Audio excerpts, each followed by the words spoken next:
Hey, it's post-production Dave popping this in here at the beginning, still using the Rode Procaster microphone.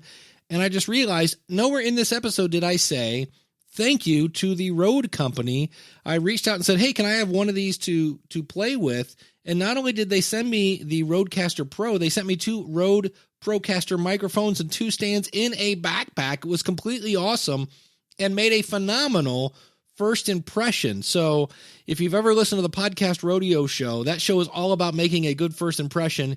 And I definitely am super impressed with the Rode company in the effort they took to get me this unit. Also wanted to say this entire episode is about the Rodecaster Pro. And so if you're happy with your equipment, this episode may not be for you. If you're a person doing interviews over the phone, you definitely want to listen.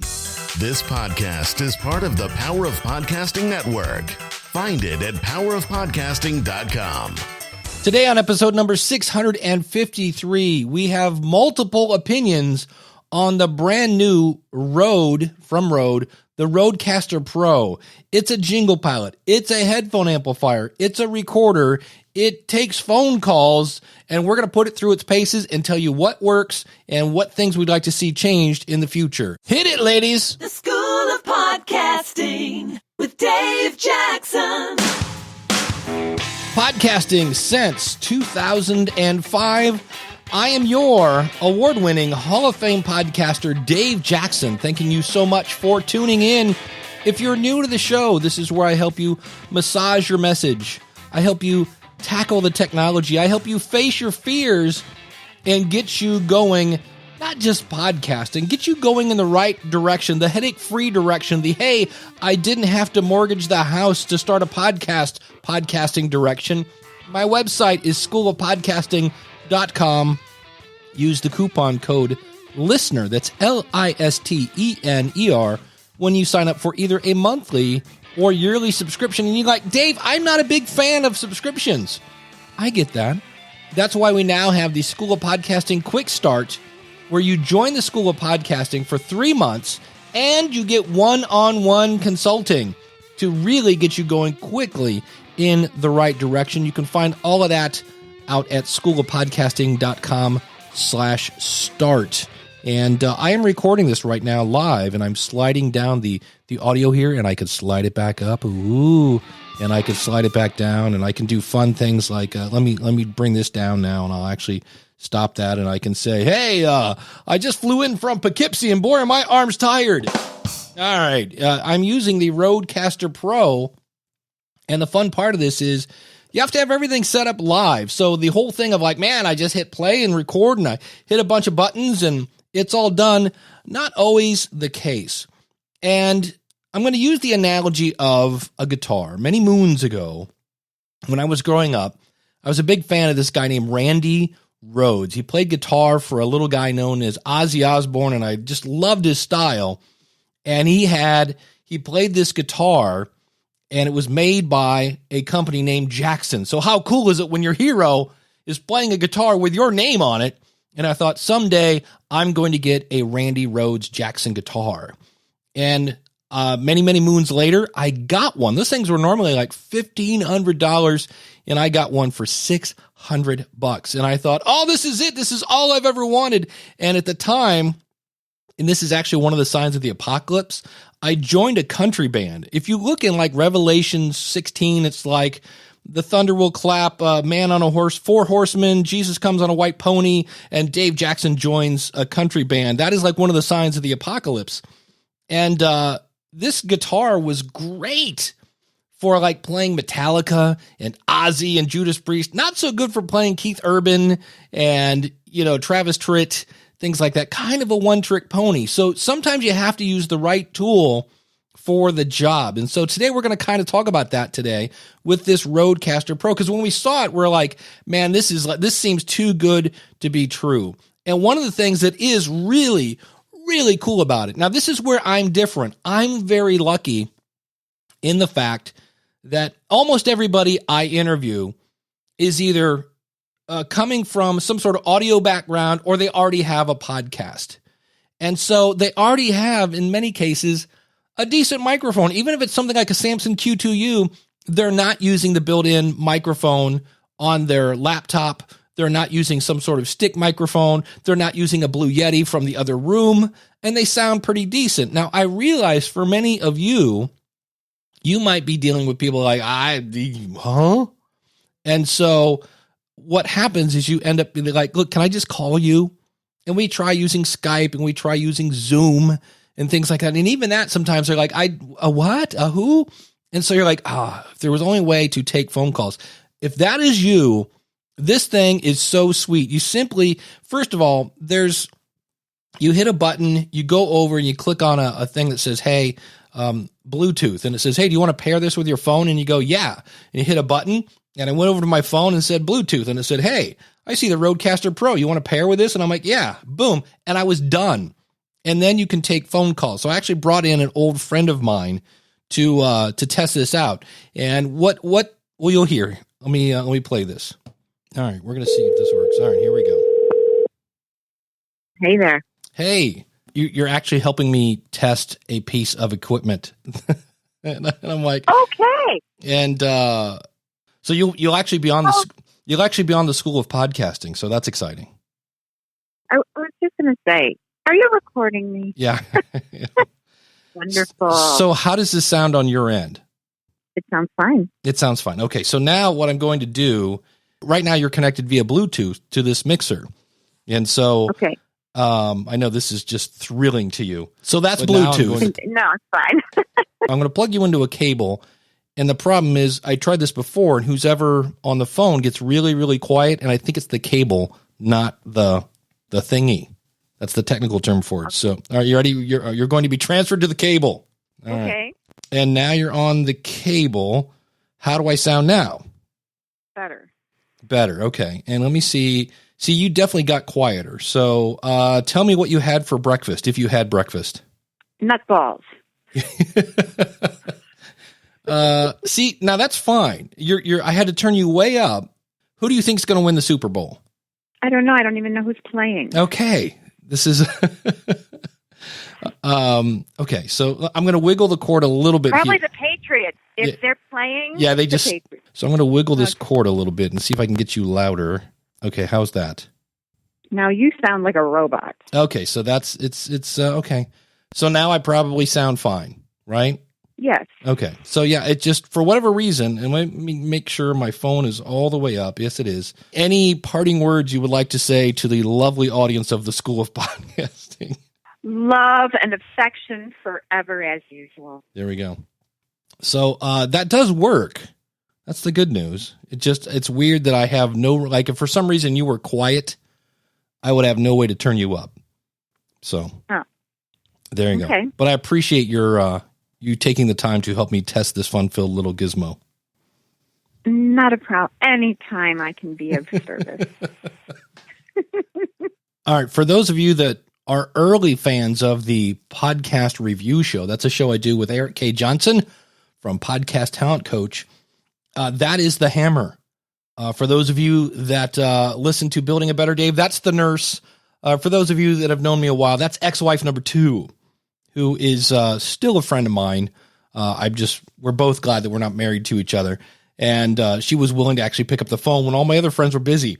And so you heard there, not a huge amount of difference from Bluetooth to actually plugging it in. Now you need a TRR, that's double R for Randy Rhodes, TRRS cable on one end and TRRS on the other.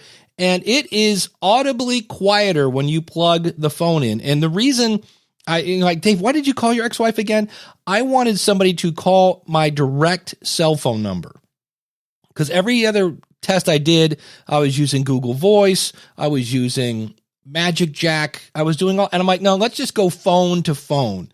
And so I can say, at least for me, unless there's something goofy with this cable, that using the TRRS cable to TRRS, because I was like, that's cool, because anytime you can go, straight with a cable, whether that's for your cable versus Wi-Fi, you always want that direct connection.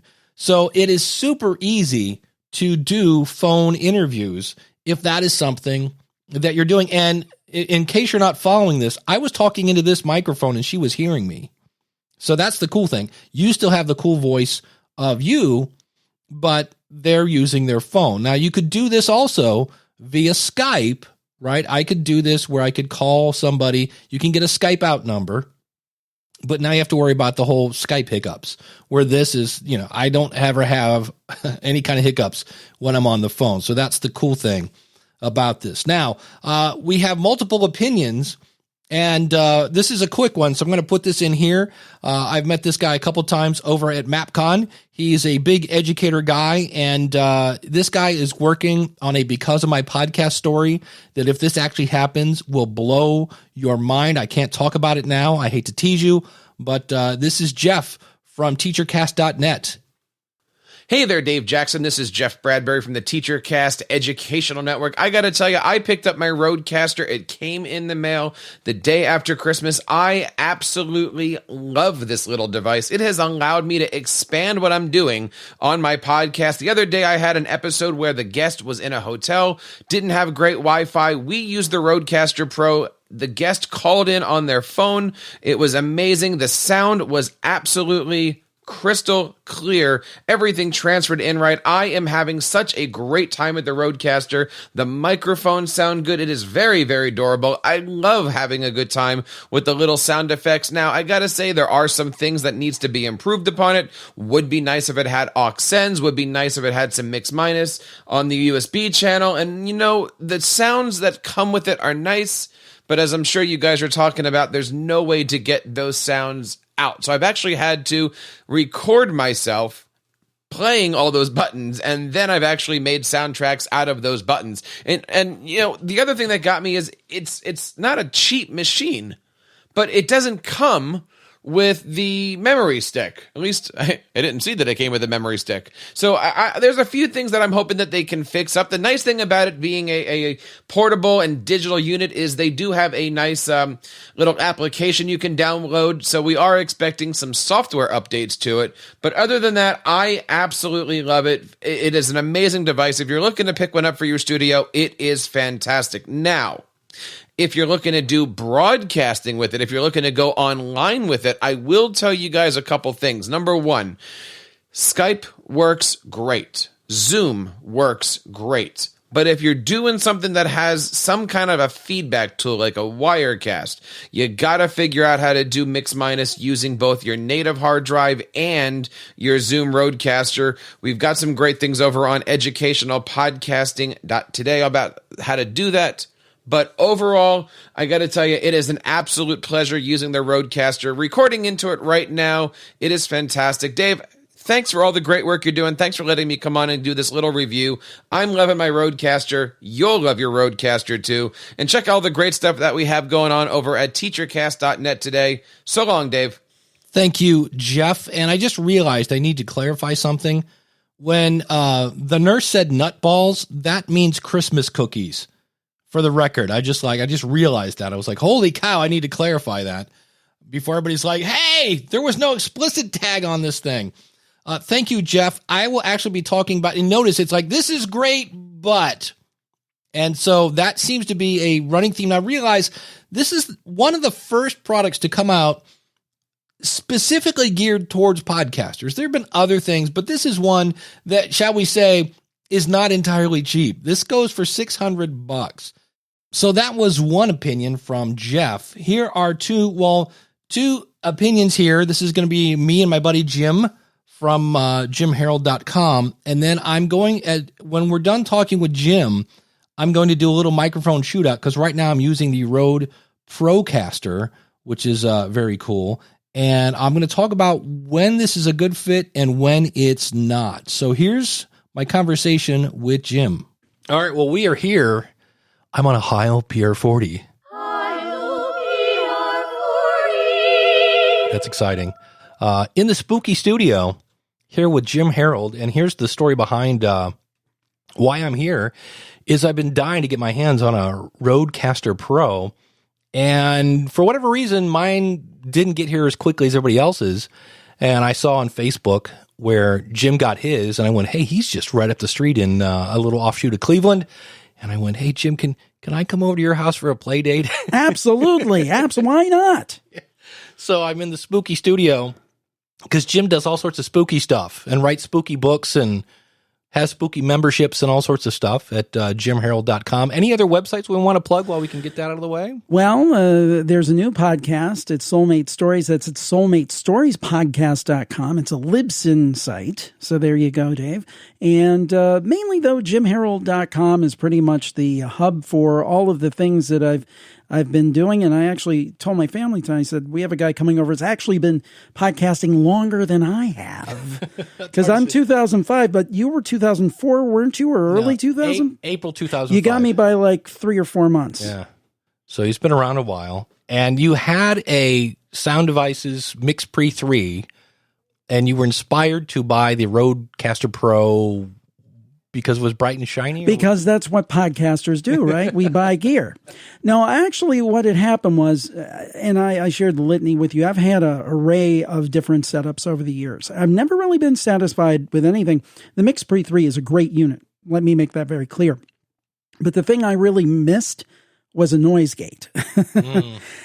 And I heard about this Rodecaster Pro, and it was getting towards the end of the year, and I'm like, you know what? Because I do this as a job like you. And I said, let's give it a try.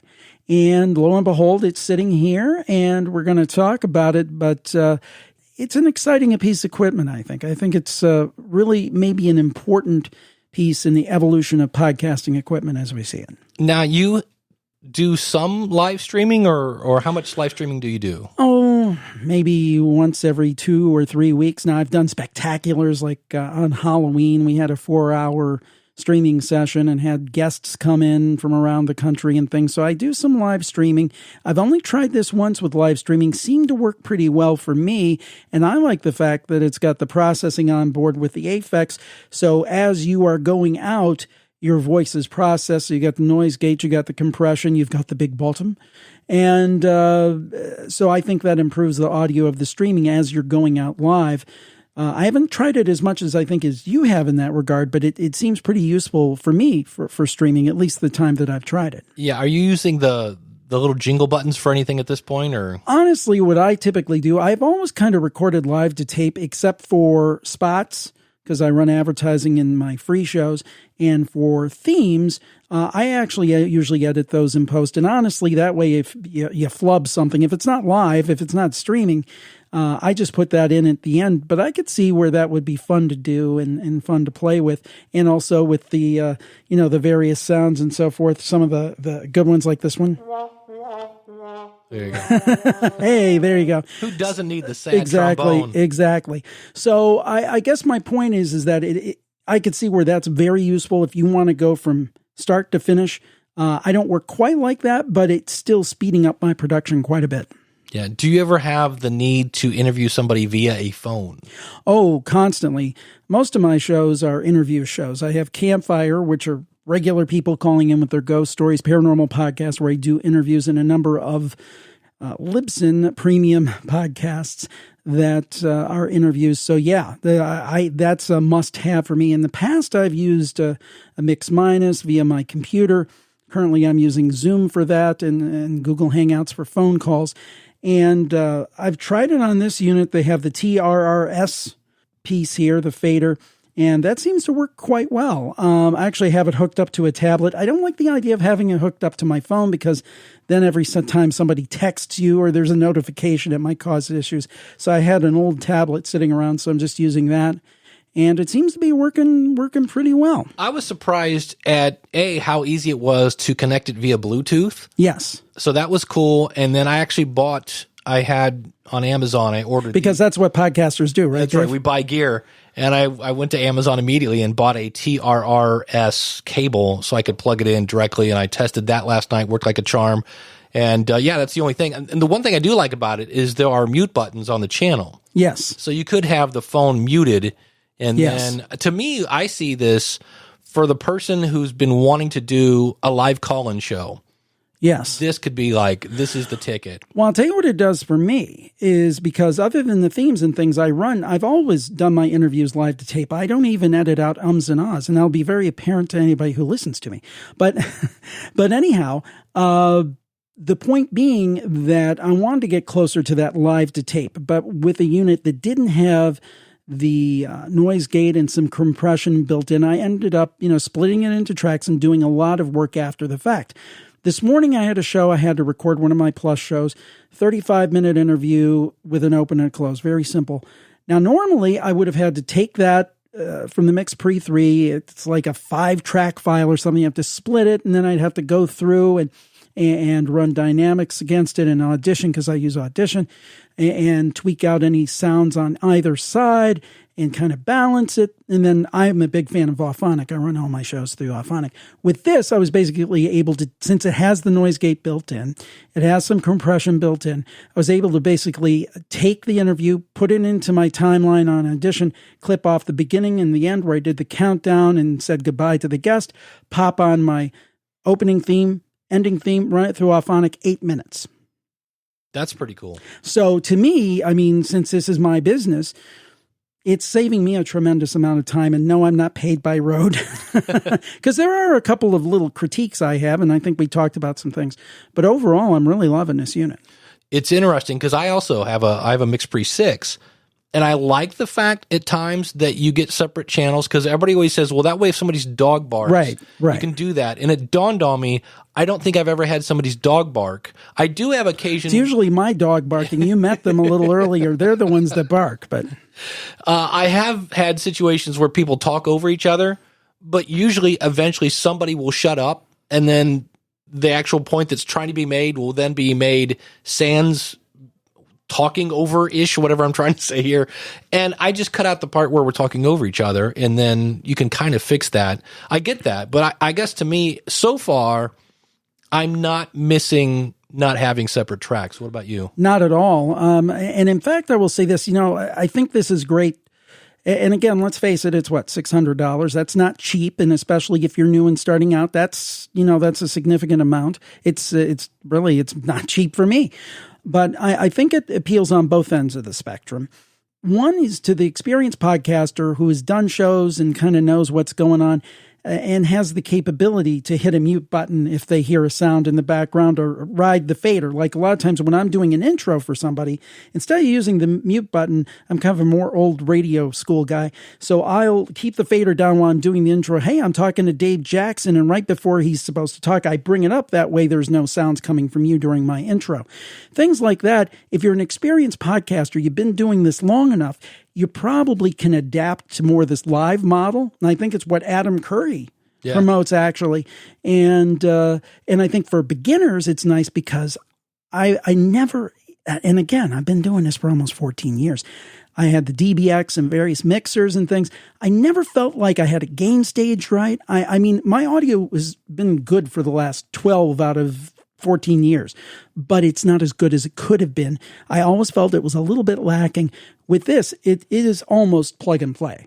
And I love that. And the fact, I got to believe, even not having 72 wires between a vocal processor and a mixer, that's going to reduce things like electrical hum and a lot of other things that are introduced. I mean, I know I sound like, this show is brought to you by Rode, but I really think, not only for this unit itself, but I think it's kind of a model for other manufacturers if they really want to attack the podcast space. This is going to be kind of, I think, the standard. The cool thing about it is this is designed for podcasters.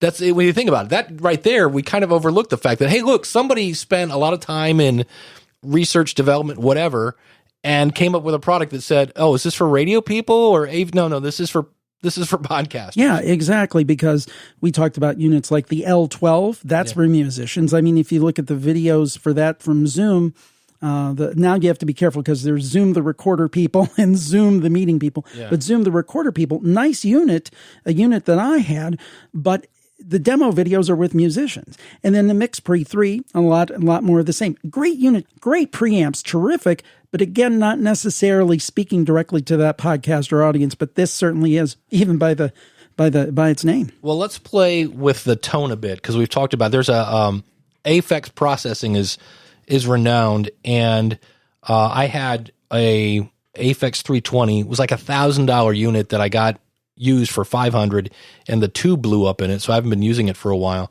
But one of the things I really missed always was the big bottom, and it's one of those things that you have to be really, really careful with, because when I first got it, I had people say, "Hey, Dave, I like your new toy. You just need to back it down because the big bottom was rattling people's." It was too big. It was too big, and some of the upper end stuff was making things a little harsh. And they're like, I'm glad you got a new toy, but no.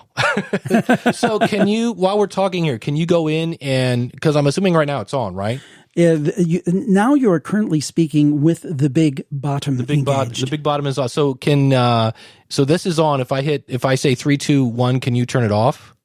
Just did. So this is me without any processing. Well, without the big bottom, you have the other. You have the other. So let's turn everything off. And it's not even noisy in here, but it is weird because I can hear just a little bit of room noise, a little bit of hiss. Yeah, a little. And so, and this is, I guess, the thing I was kind of surprised, but on the other hand, it's kind of good, is there's not a huge difference between, everything on and everything off. So go ahead and slap everything back on, and then we'll turn. Yeah, see, I could hear the big bottom as soon as that came on. Yeah, but the thing is that the preamps are not noisy in this. No. And we should say both of the mics that we're using, I'm using the RE20 and Dave is using the vaunted Heil PR40. Both of them are really gain hungry, dynamic mics that want to. I thought for sure I was going to have to run this through a cloud lifter, but I don't feel that that's necessary. Okay, so throw on the other one, the oral exciter. The oral exciter. I know, it sounds dirty. Because for me, now on a Heil PR40, it doesn't seem quite is harsh, but it is. I can definitely hear the upper end now. And so I'm not a huge fan of the oral exciter. Yeah. It's a little too exciting. Yes, I'm too excited. So we wouldn't want that. So let me disengage it here. And now let's do the same thing on your voice. Throw everything on except the oral exciter, because I think we've both agreed that the oral exciter is while very oral, not very exciting. All right. Well, everything is on. I don't have quite the same tone and dulcet tones Dave has, but everything's on. Compressor, high pass filter, de-esser, noise gate, and the big bottom. And then isn't there like a bypass all? Yeah, I can turn all of that off. So let me turn that all off. Now, see, I feel like there's a little more hiss on this mic than yours. Yeah. On this one, on the RE20, I think there's a little bit of a difference. Yeah, it's a little bit more pronounced. Yeah, it sounds there's a little more like, hey, that's off now. I agree. And I think that's going to be somewhat based on your voice, and also, like you said, based on the mic, probably. Yeah. So I don't have matched mics in the studio because I didn't want to break it to my wife. I'd have to spend another $500. So, well, slap that back on. All right, we're back. And we're back. Have you ever seen that Jimmy Fallon thing on Saturday Night Live? I think I have. Jimmy Fallon and Ben Affleck, and they're like, and we're back. So, well, there you just tested out the compressor. It seemed to work. The other thing I thought was hilarious. Did you get the placemat version? Oh yeah, yeah. There's like a thing you could literally take them apart and use them as placemats for your family. So it's a nice bonus. But it's kind of like the step 1, step 2, step 3 kind of thing you get, and it's just like, whoa, that's somebody really, but not an actual instruction manual that I could find, which I thought was an odd omission. It's on their website. Okay. But yeah, it was, well, the thing I loved is I didn't even have to refer to the giant placemat, because I turned it on and was like, oh, hit a few buttons, and I was like, oh, okay, I get this, and you move this slider and this does that, and there's really not a whole lot to it. And then when I went into the advanced button on a single channel. Yeah, it's self-explanatory. Yeah, so I like the fact that it seemed pretty like, for the person that's like, oh, too many knobs, I'm like, take 3 minutes. It's really not that bad. On the other hand, if somebody really wants to get granular, and I was going to buy one of those Aphex channel strips, and then they weren't available for months, and I'm glad I didn't, thank goodness. But for a unit like that, or the DBX 286, you can really get granular and dial things in. Yeah. That appeals to some people, others not. If that appeals to you, you might be frustrated with this unit because it's kind of like on or off. Or, for example, on a noise gate, I think what they're doing is saying, do you have a soft voice, a medium voice, or a strong voice? You can kind of adjust the noise gate that way, but it's not going to be like minus 20 decibels or anything like that. You don't have that, at least at this point with this version of firmware, you don't have that kind of granularity. Yeah, and I played with that because I saw where you can say, what kind of microphone do you have? Is it a Right. condenser or dynamic? And I didn't hear, and do you have a strong voice, middle voice, whatever? Right. I didn't hear a huge amount of tone difference in that. But I think, again, because this is $600, I'm assuming they believe you're not using the stick microphone Right. from your computer. You have and if you have a decent microphone, you're going to sound pretty decent. I know. Yeah, I think that it's really lowered the bar. I mean, you know what it was like in 2005. It was like hocus pocus. How can I figure this out?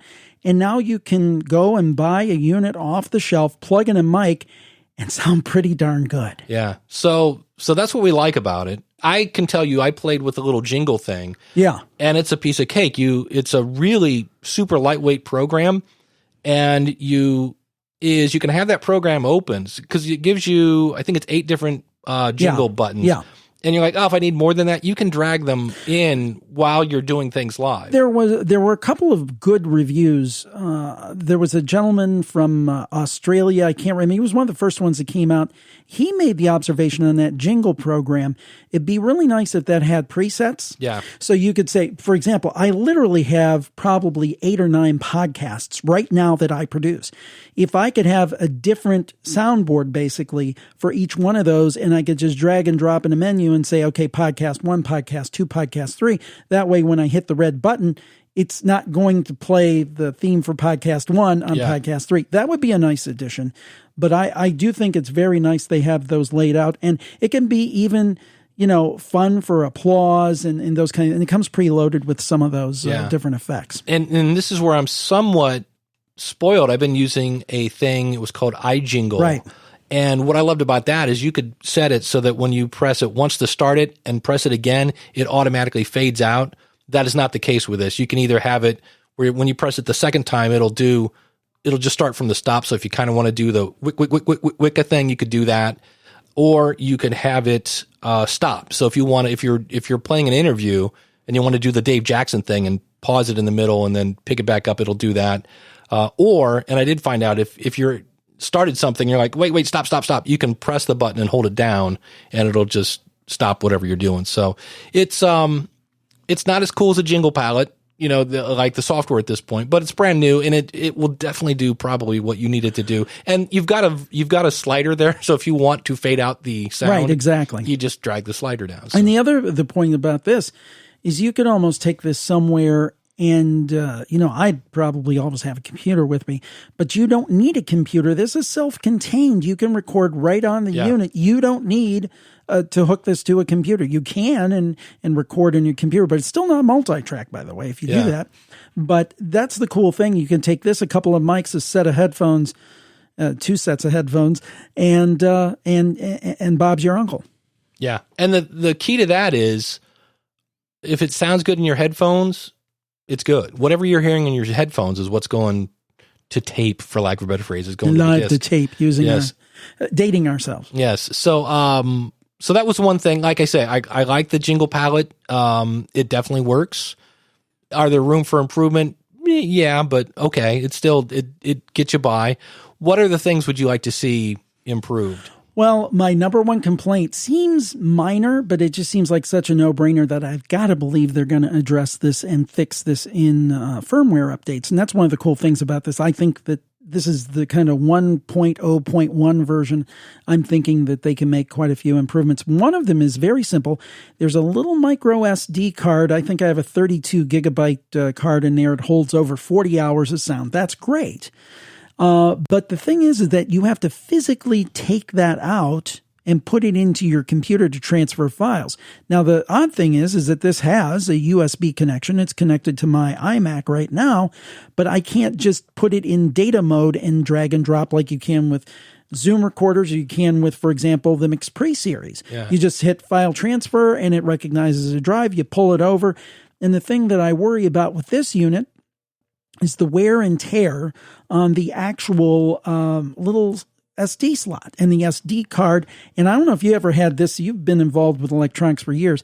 I blew out like expensive VCR when, 4-head stereo when that was a thing back in the day with a stack of electricity. And I'm afraid someday I'm going to reach back there blow out a $600 unit, plus the wear and tear. You're putting that card in, you're taking it out, you're putting it in. Yeah. Now, I've tweeted a couple times at Rode asking them to fix that, and I hope they do, because I think that's like an obvious no-brainer. Like, somebody's probably in Australia saying, oh, crap, we didn't think about that. Well, the other thing is, and I'm with you, I think that's the big thing that I went, ooh, because I know some people are like, what do you mean, separate tracks? I'm like, for me, that wasn't a deal breaker. Right.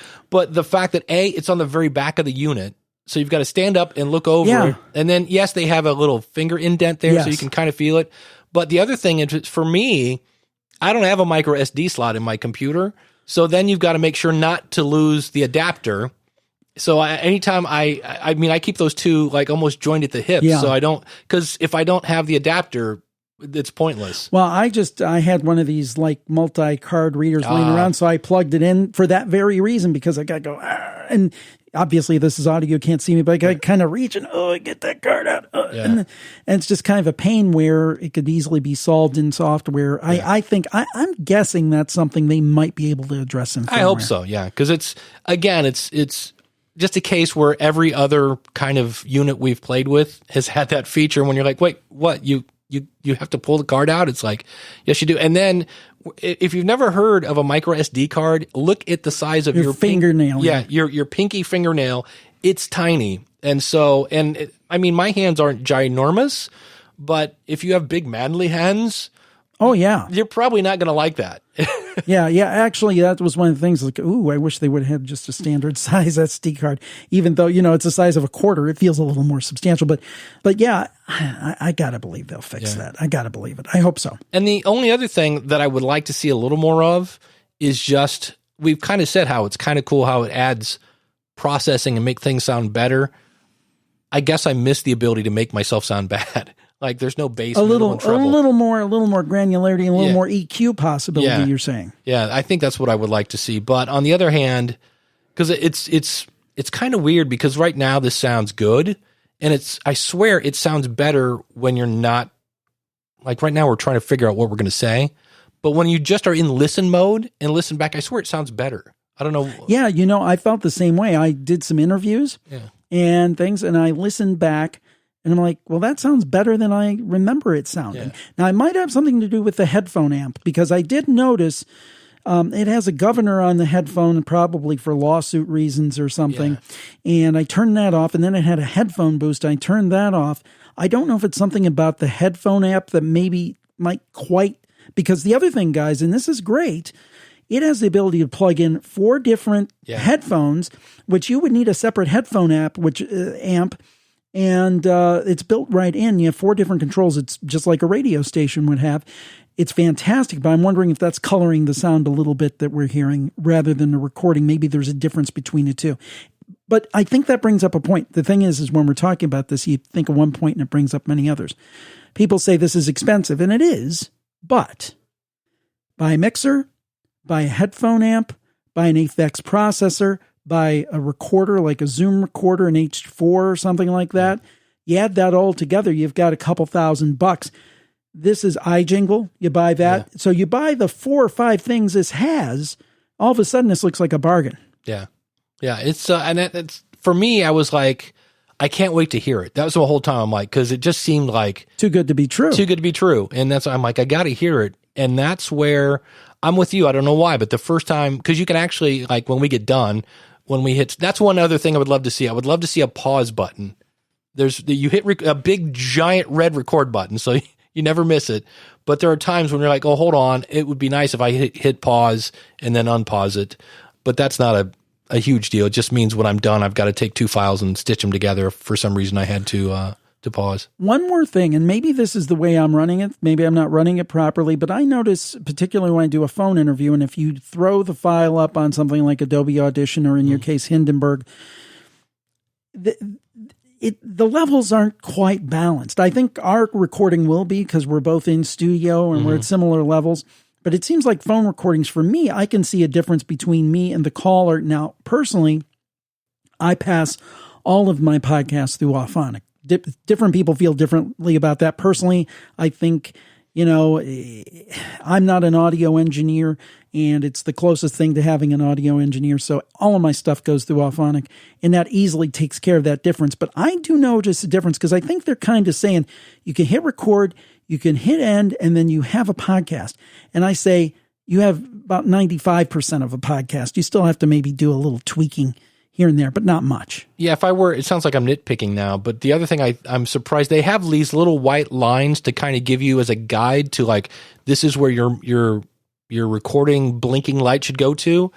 And I did that, and when I put it into something, it was a little lower. I would like them a little higher. I like to run about -6, I guess. Right. And this was more, down a little bit more. And that's not indicated on this unit. No, you don't have any decibel markings or anything. Yeah, that would be something, again, sounds like I'm nitpicking, but I'd like to know where I'm at because some people like to run, hot and they don't care if they distort apparently, but I was like, And when I watched a video on YouTube, they said, oh, these little white lines are recommended recording levels. And I'm like, but it doesn't say what it is. Yeah, I think Bandrew Podcastage, which he has a really in-depth interview, and I was like, I was so obsessed with this piece of equipment. Over the holidays, I was going into Twitter and typing Rodecaster Pro every 3 hours to see if somebody posted something. So I was so excited about this. But he had a really good review, and he said the fifth line down is Unity, which on the fader, which I wouldn't have even known had he not said it. So I had a little better guidance on that too. But again, I say nitpicks, right? But if you're doing a review, you want to lay out the positive and things that you feel can be improved. Yeah. So for me, I'm with you. I like the fact, I think it sounds good. I know this is those things where people go in and when they start measuring the amount of like noise and background hiss with, I'm like, to me, I measure that stuff with these things called my ears. And I've heard of those. Yeah. And if I don't hear a bunch of hiss, right, I'm happy with it. I like the fact that it has a mute button for everything. I love the fact that I'm a slider guy. I know knobs work just as well, but I'm a slider guy. Yep. And to me, it just seems super easy. And the little palette, the jingle buttons are cool. I really like the headphone amp. I think that's cool. And that's something someone who is, I feel I'm partially going deaf. I love the fact that I didn't have to turn it all the way up and go, oh, wait. And I did see that I didn't realize they had a governor so that if you want to make sure you're not blowing your brains out. Yeah, it comes with a big red, at least the unit I got, came with a big red tag and says that this has this, and I think you got directly from the manufacturer, may not have had that, and it says, and I just threw it away, right? It says, in other words, this is set so you don't blow out your ears. If you want to blow out your ears, you could go to XYZ in the menu. I mean, that's not what they said, but that was basically the gist of it. The other thing we didn't point out, we mentioned how you can tie a phone or a tablet to it via direct line or a Bluetooth. Those actual channels also have effects. Yeah. I thought, in fact, there's even one for the phone line that you can tell it this is a phone. Yeah. And it tries to make it sound. And I think it does a decent job. I was surprised. Now, the thing for me, I was kind of teed because they said you couldn't do a mix minus through the USB. The truth is I was able to do a mix minus through the USB using Zoom with no problem. Yeah, I was really when I saw that, I was like, oh, what's the point? This is a whole live streaming tool. And I've used it on Zoom. I'm going to use it on, by the time you listen to this, I used it yesterday on Ask the Podcast Coach, which is a Google Hangout thing. And so far, I'm not having any huge issues. I had a weird little buzz issue that I've actually emailed them and said, hey, what's the deal with that? And that may have been the way I had it plugged in. We'll have to see. But well, now that you mentioned this, you mentioned this to me before the show, but I did see somebody on Twitter saying there was an issue with Windows and possible drivers. They were having some distortion. Maybe that's what you're talking about. I'm not sure. I'm running Mac. I've not had any problems, but there's always a first time. So how long have you had your unit? I think I got it on January 2nd. I was so excited. I was trying to get, because the place where I usually get my mail, I had them reroute it, and then it didn't show up, and I'm like, oh, it's not here yet, which was better because that way I didn't totally spend my New Year's in here playing with this rather than being with my family in the other room. Got it on the 2nd. I've recorded, I probably recorded, I put out 4 to 6 podcasts a week. So I probably recorded 7 or 8 podcasts with this. I love it. I mean, there's always a question, is it durable? I have no reason to think it's not. It's the top is metal, the bottom is plastic, but seems pretty hefty, pretty sturdy, actually heavier than I thought it would be. So really, if it holds up and they continue to improve it in the firmware, I couldn't be happier. Yeah, exactly. To me, I was the same thing. We should probably mention it does have an on-off button because not all mixers do, which which annoys me. Yeah, I'm like, oh, great. And so that's another bonus. And I'm with you. I don't think it's bad the way it is. It's kind of like everything else. I give it an A-B+ for me. Yeah. And my use case is different. I could see a beginning podcaster saying, hey, I really want multi-track because I want to have that option. If I drop my mouse or something, I want to have that granularity. I can understand that and wanting that. Even an option, and they kind of have it on the Mix Pre 3, if they could come out where it's in dual mode, where you have a mixed track and a multi-track, I guess that would be kind of pie in the sky dreaming. But that might be a nice option for some people really hung up on the multi-track question. Yeah, I'm with you on that. Give them the options, and there's always going to be that person who goes, well, it'd be nice if I could pan you a little left and me a little right. I'm like, well, then you're getting into, now we're really splitting. How many angels can dance on the head of a Heil PR40? So, I agree with you. I think it's a great unit. And, so if you want to go buy one, go out to schoolofpodcasting.com/653, and I'll have a link right there. That will be an affiliate link through my B&H account, but if you want to check one out, there it is. Jim, what is coming up on in Jim Harold World land? Well, next week on the Paranormal Podcast, and I guess this School of Podcasting comes out Monday. Tomorrow, we will have an interview with a documentarian who was just interviewed by Larry King. He's done a documentary on the Bob Lazar case, a whistleblower who says that he was stationed at Area 51 and claims to have been tasked to reverse engineer an alien craft. Of course, on Thursday, we have the Campfire, which is just regular people. In your life, Dave, you just ever have something weird happen, something that just didn't make sense. Maybe you got a message from a loved one who's passed, or just odd things. That's what we do on the Campfire. And then that new show I've debuted with my wife, Soulmate Stories, and that's on Apple Podcasts now. And that's all about people, how they met, and how, under unusual circumstances, love conquered all, and they've had a great life together. So those are a few of the things that we do, and you can find it all at jimharold.com. And really, it's been a pleasure, Dave, to have you here in the spooky studio and talk about this fun unit. It's been a great evening. Thank you, sir. And that will do it for that. Now, here's a couple things. You heard me talk about the weird buzz issue. And what this is, it's turning out, I don't think it's showing up in the recordings. I think it's only showing up like in a playback issue on my computer. But here's what that sounds like. But does Shane sound at all robotic to you? Shane, why don't we have a little discussion? Well, actually, now does Kim sound robotic? It's both of you guys. Does it sound any? I don't know. Shane? Yes. You don't sound robotic to me. Okay. Yeah, so see, notice that. All right, I got to get this to stop. Notice that Kim can't hear any weird buzzing because it's my playback on my computer. So I don't think it's a recording issue.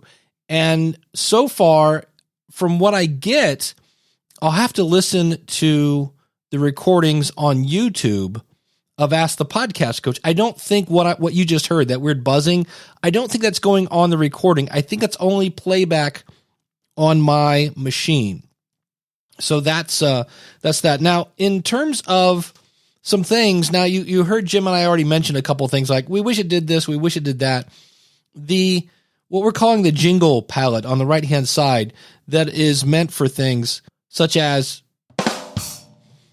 but in terms of playing intro music, or if you want to do what's called, where you basically talk and then the music fills at the end, I have no idea how long the music is left with. Like, as I was listening to the conversation that Jim and I had no idea how long that was going to go, which is why you kind of hear, if you go back and listen, when that was over, I'm like, hey, and we're done. So that is something that I'm used to having in the software that I use. So the jingle palette, I think, is great for sound effects, and otherwise it's isn't that fun. Sound effects are great. And so where would I use this? Well, as Jim mentioned, you don't need a computer. So if I'm somebody, let's say it's 4 dudes and they're doing a sports show, and on occasion they get to interview some big shot smarty pants from their sport. Perfect. Absolutely perfect. In fact, there's even a setting for, I think you can go in and say, I think it's channel 1, that you can say, look, turn on ducking, meaning if we have a situation where everybody is talking over each other, make me louder. I am the alpha dog. And you're just going to have to know that, hey, I'm doing this live now. So there are a couple things. Number one, I did the thing at the beginning of this where I faded the music down. It's great, but your ending music, if you're going to be doing something where you're talking over music and then you fade it in, you have no way of knowing when you're out of music. So you might then want to make your ending music something that just starts. So you could say, hey, thanks so much for joining us this week. Take care, and we'll see you next week. The School of Podcasting. Right? And then that would just be the end of that.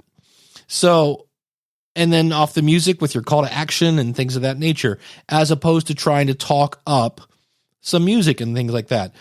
If you are talking over each other, you're going to have to recognize that and go, hey, hold on, stop, one at a time. Okay, Steve, you go. And then Steve would say his point of view. You're going to have to police that. I was talking with John Buchanan from audioeditingsolutions.com. He was my guest co-host on Ask the Podcast Coach. And he said that's one of the big takeaways when you have separate channels is you can go in and figure out, okay, who said the smartest thing here, and mute everybody else. So if you know you don't have that ability, well, then you need to not talk over each other. So there's a little self-discipline in that.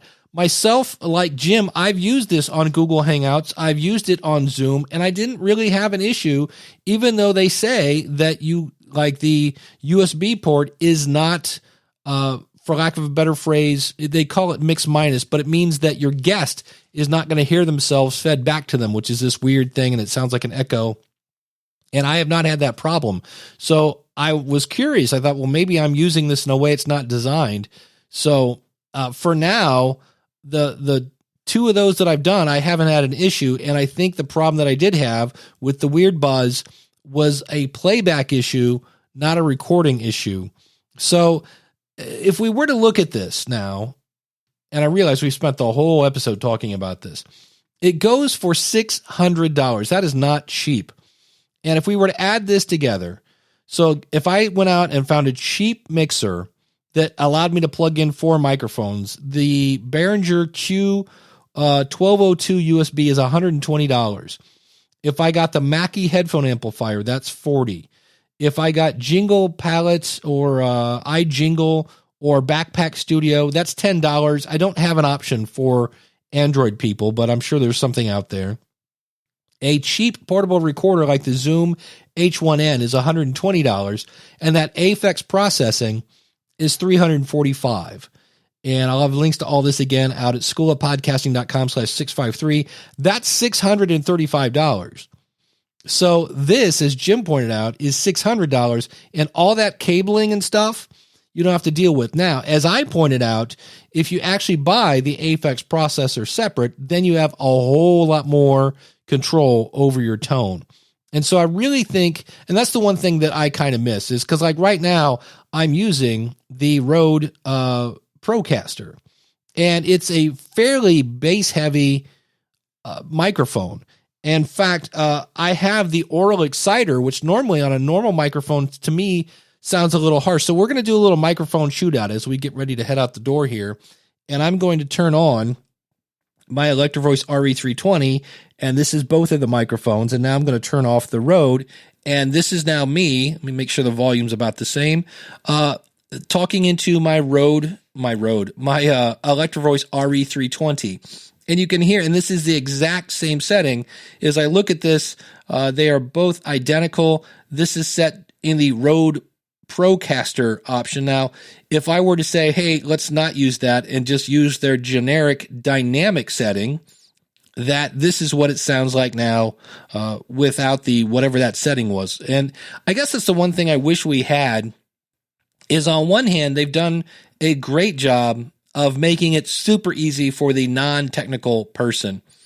But there are going to be those, nerdy people that when we see these kind of generic settings, like we see things like, okay, medium, soft and strong, and deep voice and medium voice and high voice. We're like, what does that really do? Like, what is it?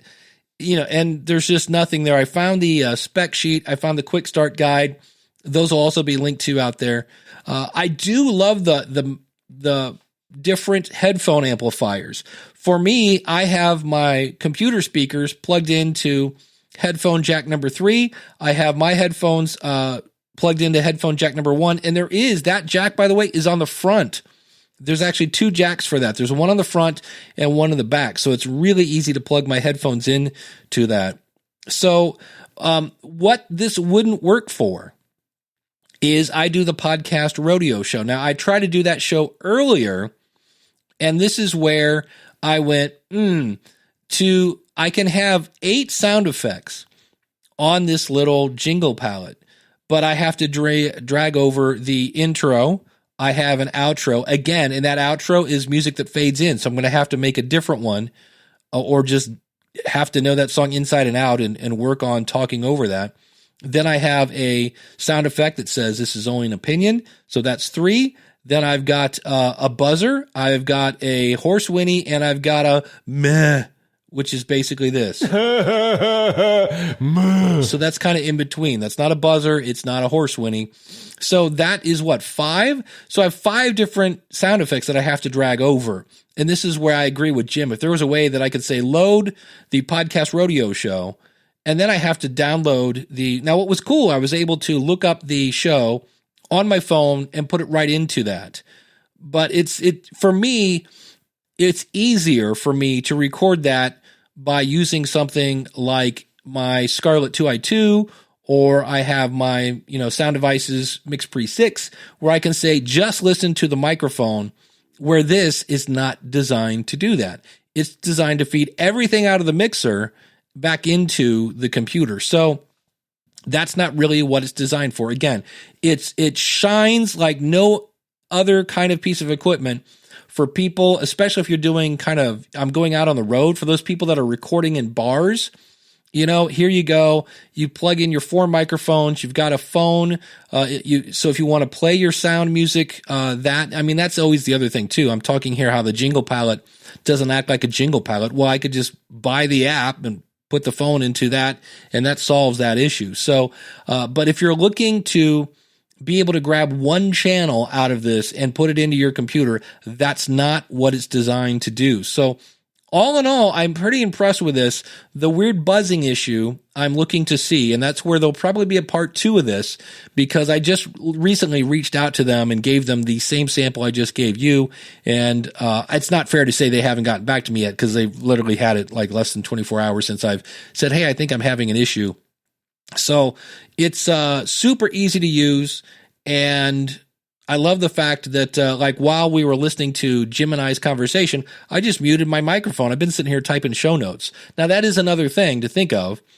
If I was doing this show normally, where here I had to listen to Jim and I have that same conversation again, if I'm doing this all post-production, I just drag Jim's conversation over and then go to the end of it and go, hey, thanks, Jim. Find Jim at jimharold.com, and then drag in the next clip and go, hey, thanks so much, blah, blah, blah, and drag. So when you're doing things live and you're working with things that have been pre-recorded, it's going to take a little longer, because I'm sitting here the whole time recording the whole thing. So if you have any questions on this, schoolofpodcasting.com/contact. If you listen to this and go, man, that's exactly what I'm doing. I hate technology. I hate all these knobs. I want something super. I need to interview people over the phone. Please go out to schoolofpodcasting.com/653. I'll have a link to this where you can buy it, and I'll actually get a little bit of a finder's fee through B&H. So thank you so much for tuning in. And again, if you're looking to start your podcast and you're looking to get it up and going, and I've got my membership program, right? You can sign up for a monthly membership, and that does mean you can sign up for 1 month, go through every tutorial I have, and bail.